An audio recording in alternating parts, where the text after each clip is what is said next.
ఏపీలో తీవ్రంగా ఉన్న విషజ్వరాలు సిపిఎస్ల రద్దుపై ఇచ్చిన హామీ ఏమైందంటూ రెండు రాష్ట్రాల్లోనూ ఉద్యోగుల నిరసన. నిజంగానే జ్వరాల పరిస్థితి అంత తీవ్రంగా ఉందా? సాక్షిలో చాలా పెద్ద ప్రముఖంగా ఇచ్చారు యానాదయ్య గారు. అలాగే సిపిఎస్ ఉద్యోగుల దాని మీద కూడా మాట్లాడండి. ఈరోజు జ్వరాలు మామూలుగా లేదు.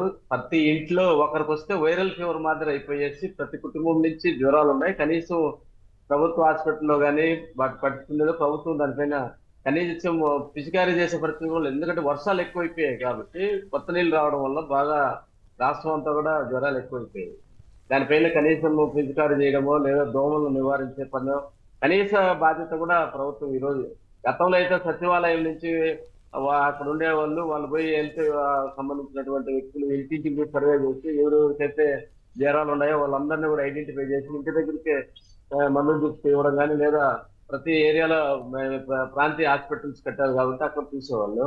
ఈ రోజు వాలంటీర్ చెప్పే వాలంటీర్ లేదు, పనిచేసే సచివాలయం లేదు, ప్రభుత్వం వాళ్ళ పనిలో వాళ్ళు ఉండరు. ఈ రోజు జ్వరాలు వచ్చిన వాడి బాధ వాడు పడిపోయి హాస్పిటల్కి పాలైపోయి ఉద్యోగులు కూడా ఆరోగ్యం కూడా చేసుకోవడం తప్ప వేరే పద్ధతి లేదు. ఉద్యోగస్తుల విషయం వస్తే వాళ్ళు ఏదో ఊహించేసి జగన్మోహన్ రెడ్డి గారి ఎంతో ఉద్యోగులు చేసి వాళ్ళందరినీ పిలిచి మాట్లాడి రాష్ట్ర పరిస్థితులు బట్టి వాళ్ళకి ఎంతో చేశారు. కానీ వాళ్ళందరూ చంద్రబాబు నాయుడు గారి మాయ మాటలు నమ్మి వాళ్ళందరూ చేసినటువంటి తప్పు ఈ రోజు తెలుసుకొని ఈ రోజు రోడ్ల పాలు అయిపోయి రోడ్డు మీదకి వచ్చేటటువంటి పరిస్థితి ఉద్యోగస్తులు వచ్చారు. వాళ్ళకి తెలుసు గతంలో చంద్రబాబు నాయుడు గారు మాట చెప్పితే ఖచ్చితంగా ఏదైతే చెప్తాడో అది చేయడం తెలుసు వాళ్ళకు. అయినా కానీ భ్రమపడేసి చంద్రబాబు నాయుడు గారు చెప్పినటువంటి మాటలు మాయ మాటలు నమ్మేసి నిన్న ఎలక్షన్ లో దాదాపు ఉద్యోగస్తులు చాలా వరకు కూడా వైఎస్ఆర్ కాంగ్రెస్ పార్టీకి వ్యతిరేకంగా చేయడం జరిగింది.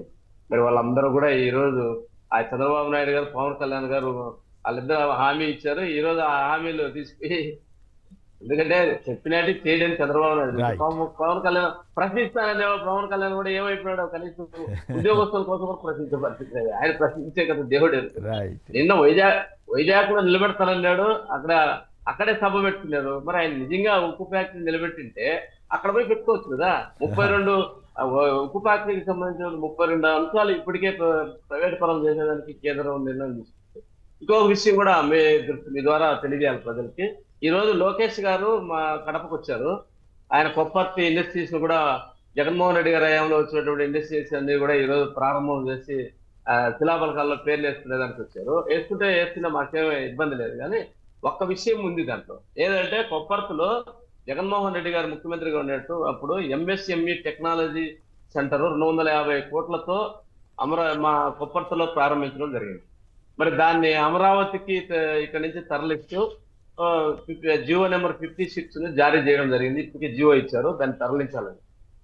మా జిల్లాలో ఉన్నటువంటి ఎమ్మెల్యేలు మా తెలుగుదేశం పార్టీ నాయకులందరూ కూడా ఆపేస్తామని తొడలు తట్టి మిసాలు దిగారు, నిన్నటి వరకు దిగారు.